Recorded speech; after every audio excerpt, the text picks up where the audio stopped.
Баршаңызға сәлем, сіздермен бірге Жансая. Бүгін біз осындай өте керемет, өте дәмді болып шығатын жұқа құймақтар, яғни блинчики дайындайтын боламыз. Менің арнамнан түрлі рецепттер табасыздар, сондықтан жазылып кетіп, лайк басуды ұмытып кетпеңіздер.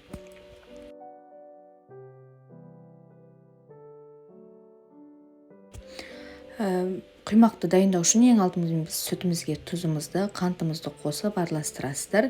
Кейін араластырған соң оған жұмыртқамызды қосып, тағы да бір келкі масса болғанша араластырасыздар. Араластырып болғаннан кейін аздап содаңызбен ұныңызды қосасыз. Қоймалжың масса пайда болғанша жақсылап тағы да араластырасыздар.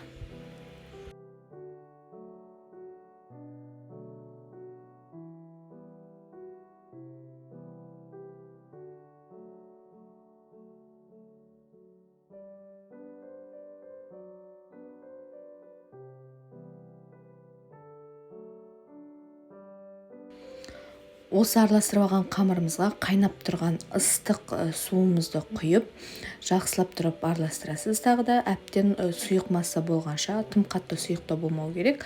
Видеодағыдай масса шығуы қажет.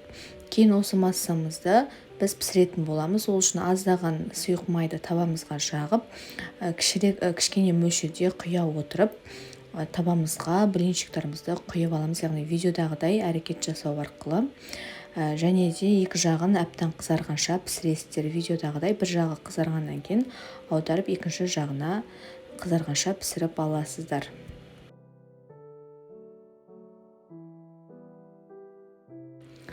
Біздің құймақтарымыз дайын болды. Міндетті түрде жасап көріңіздер. Өте дәмді болып шығады. Ас болсын. Менің видеома лайк басып, каналыма тіркелуді ұмытып кетпеңіздер.